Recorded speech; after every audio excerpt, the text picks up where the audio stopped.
Hello everyone. Good morning to all. This is Sunita Yadav, your science teacher. In today's class, we discuss chapter number 2, microorganism, friend and foe. In previous class, we started a topic useful microorganism. Okay. In previous class, we also understand about a vaccine and vaccination, antigen and antibody.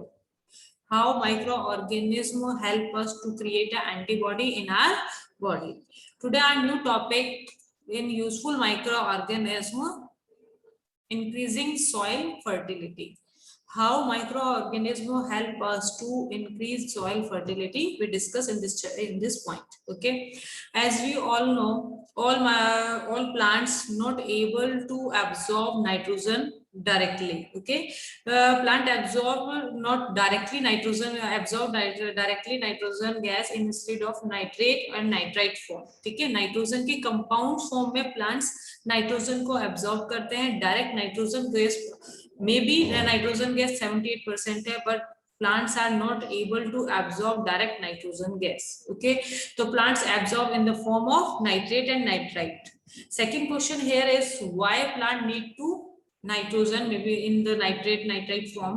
Why it is important? Because when plant prepare a protein part, ठीक है, amino acid protein prepare with amino acid की structure के अंदर nitrogen require है, protein के formation के लिए nitrogen require होता है, तो that's why plant need to nitrogen. Okay, but plant not able to direct absorb nitrogen gas. Okay, तो that then rhizobium bacteria present in the root of leguminosae plant. जो rhizobium bacteria है present होता है leguminosae plant के अंदर. Leguminosae plants examples are the pea, may be all pulses plant. Okay, तो bean plants और this type of plant are called the leguminosae plant. Okay, these bacteria means rhizobium bacteria absorb nitrogen gas from the atmosphere and converted into simple nitrogen as compound called nitrate. Simple nitrogen को atmosphere से absorb करता है, then convert करता है किसके अंदर,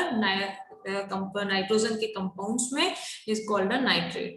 After harvesting, when the root decompose, जब हम उस क्रॉप को या अपने जो भी एग्रीकल्चर जो भी फील्ड के अंदर हमने जो भी क्रॉप कराई है उसकी हार्वेस्ट होने के बाद में the root decompose, the nitrate present in the root nodule mix with the soil. जो रूट नोड्यूल वहीं पे रह जाता है वो सॉइल के अंदर मिक्स हो जाता है and enrich it with the nitrogenous compound, जिससे सॉइल के अंदर नाइट्रोजनस कंपाउंड्स एनरिच हो जाएगा and hence increase the soil fertility. अब ऐसी सॉइल जिसके अंदर नाइट्रेट कंपाउंड या नाइट्रोजन कंपाउंड ज्यादा है तो वो सॉइल की फर्टिलिटी अपने आप ही इंक्रीज हो जाती है. तो सॉइल फर्टिलिटी इंक्रीज किसकी वजह से हुई? राइजोबियम बैक्टीरिया की वजह से. That's why we read in this topic. Okay, next, bacteria, rhizobium bacteria also help nitrogen fixation, but blue green algae also participate to nitrogen fixation in nitrogen fixation. Okay, second one is blue green algae living in the soil also make atmospheric nitrogen as a nitrate. blue green algae भी क्या करती है, help करती है plants के साथ में, soil के साथ में रहकर एटमॉस्फेरिक नाइट्रोजन को कन्वर्ट करती है नाइट्रेट्स में. these microbes are commonly called a biological nitrogen fixer. So here is one question, maybe will come in your exam, will come into your exam. First one is give two example of nitrogen fixation microorganism. Okay, biological nitrogen fixers. So your answer is first one is rhizobium bacteria, second one is blue green algae. Okay, here is a picture. ये root है rhizobium bacteria, इस तरीके से nodules बना के, ठीक है. यहाँ पर राइजोबियम बैक्टीरिया होता है, एटमॉस्फेरिक नाइट्रोजन को कन्वर्ट करते हैं नाइट्राइट में और प्लांट को फीड कराया जाता है, प्लांट को प्रोवाइड कराते हैं. Okay, next is cleaning the environment. How microorganism help us to cleaning the environment. Okay, so the microorganism decompose dead organic waste of plant and animals by converting them into a harmless simpler substances. देखिए dead organic waste है, may B plant waste है, may B animal waste है. तो sometimes आपने देखा भी होगा कोई कोई लीफ ऐसी गिरी हुई है तो थोड़ा टाइम बाद में डिकम्पोज हो जाती है। कोई एनिमल में भी डेड हो गया है तो धीरे धीरे अपने आप ही डिकम्पोज हो जाता है ना, सेप्रोफाइट्स के थ्रू। ठीक है, कि धीरे धीरे वो डिकम्पोज होना स्टार्ट हो जाता है। ओके, तो which are restore to the soil, तो उस प्लांट के अंदर जो भी न्यूट्रिएंट हैं या उस एनिमल में जो भी न्यूट्रिएंट हैं, तो इस तरीके से डिकम्पोज होने से जो भी मिनरल्स हैं वो सब रीस्टोर हो जाते हैं किसके अंदर, सॉइल के अंदर, एंड इंक्रीज इट्स फर्टिलिटी और एनहांस द सॉइल फर्टिलिटी। और जो एनवायरमेंट क्लीन क्यों हुआ, मे बी अगर वो डेड ऑर्गेनिक मैटर जो है प्लांट और एनिमल माइक्रो ऑर्गेनिज्म उनको डिकम्पोज नहीं करेंगे तो वो बैड स्मेल क्रिएट करेंगे, और वो कितने टाइम तक वो एक बैड स्मेल रहेगी और हमारा एनवायरमेंट जो है क्लीन नहीं हो पाएगा। तो some bacteria decompose sewage material also and other waste of water, that is natural method of water clean.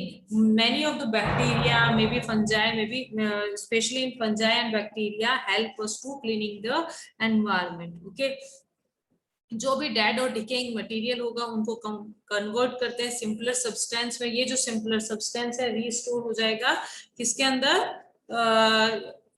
Soil में, और हमारी सॉइल की फर्टिलिटी इंक्रीज हो जाती है और हमारा एनवायरमेंट अपने आप ही क्लीन हुआ। जो डेड और एनिमल्स हैं वो इधर उधर होंगे तो इस बैड स्मेल क्रिएट करेंगे, उस बैड स्मेल से और उनको धीरे धीरे डिकम्पोज करके, तो ये बैक्टीरिया माइक्रो ऑर्गेनिज्म क्या करते हैं, हेल्प करते हैं एनवायरमेंट को क्लीन करने के लिए। सेकेंड हमने रीड कर रहे हैं कि डिकम्पोज सीवेज, जो सीवेज का कितना वेस्ट होता है उसको बैक्टीरिया की हेल्प से ही डिकम्पोज करते हैं, and other waste of water, that is natural method to water clean.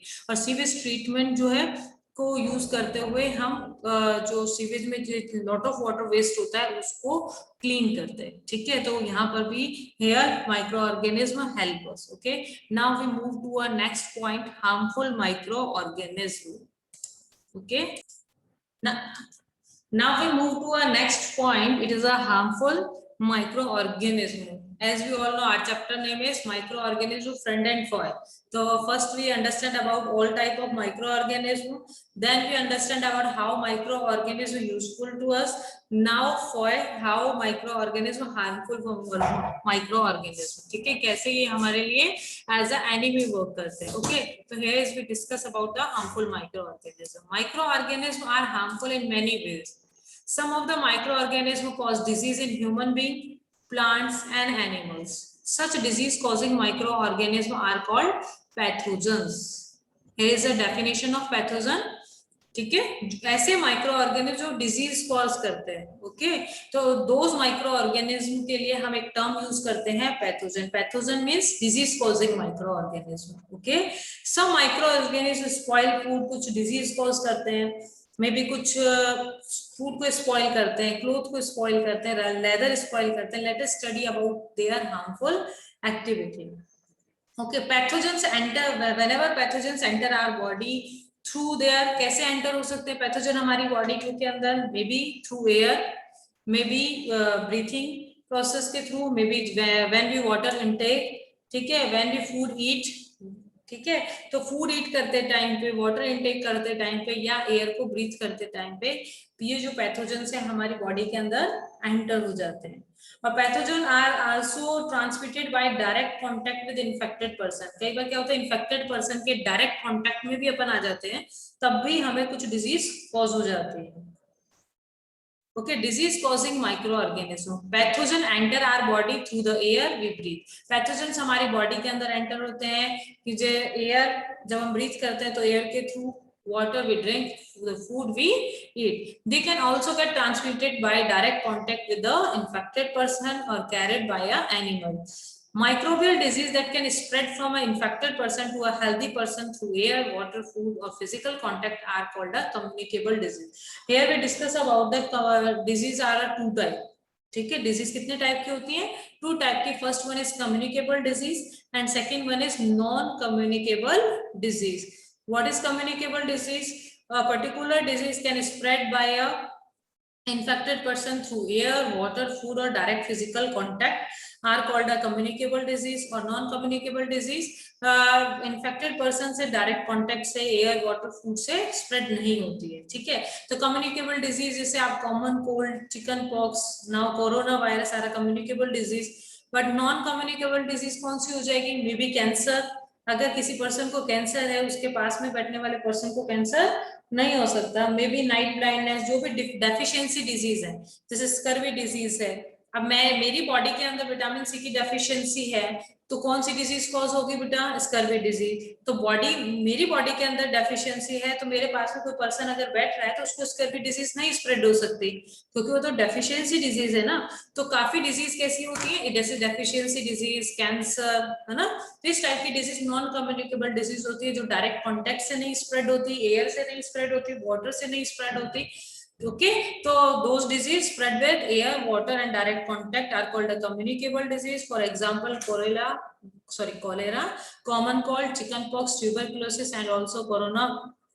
And non-communicable disease, that particular disease not spread by an infected person, direct contact with air, water, food, are called a non-communicable disease. Example of non-communicable disease is all deficiency disease, maybe night blindness, scurvy, rickets, okay, and cancer also a non-communicable disease. Okay, when a person suffering from a common cold sneeze, कोई भी ऐसा person है जिसको, जो सफर कर रहा है cold से, तो जब भी वो स्नीज करेगा, fine droplet of moisture carrying thousand of, एक छोटे से फाइन, छोटे से छोटा जो ड्रॉपलेट है उसका जो मॉइस्चर है, उसके अंदर भी थाउजेंड ऑफ वायरसेस होते हैं, are spread in air. The virus में enter the body of a healthy person, और ये जो वायरस है फिर देन एंटर होते हैं किसमें? हेल्दी पर्सन में, वाइल ब्रीथिंग कॉज इन्फेक्शन। जब हमारी बॉडी के अंदर एंटर होते हैं तो वायरस एंटर होते हैं, क्या करेगा? हमारी बॉडी पे सेल्स के अंदर जाकर अपने नंबर्स को और इंक्रीज करेगा, और उन सेल्स को डाई करेगा, और अदर ऑर्गन्स पे इन्वेट करेगा, अटैक करेगा। Okay, then how do you prevent the spread of communicable disease? तो कैसे हम इन कम्युनिकेबल डिजीज से को रोक सकते हैं, प्रिवेंट कर सकते हैं? तो we should keep a handkerchief, हमें हैंडकरचीफ या हैंकी यूज करना चाहिए on the nose and the mouth while sneezing. It is better to keep distance from a infected person, और जो भी इन्फेक्टेड पर्सन है उससे कुछ डिस्टेंस मेंटेन करना चाहिए। Okay, there are some insect and animal which act as a carrier of a disease or causing microorganism. Here we discuss कि microorganism may be spread through air, water and food. Okay, तो उसके साथ में जो micro organism है, may be as a carrier कुछ insects को use करते हैं, देन वो उनको यूज करते हुए आगे मे बी इन्फेक्ट करते हैं एनिमल्स को, मे बी ह्यूमंस को। ओके, तो कैरियर मीन्स कैसे हो जाएगा? जैसे हाउस फ्लाई, हाउस फ्लाई हमें कोई हार्म नहीं करती, लेकिन house fly is one such carrier. House fly ऐसा कैरियर है जो fly sit on the garbage, garbage पर बैठती है, एनिमल एक्सक्रीटा पे बैठती है।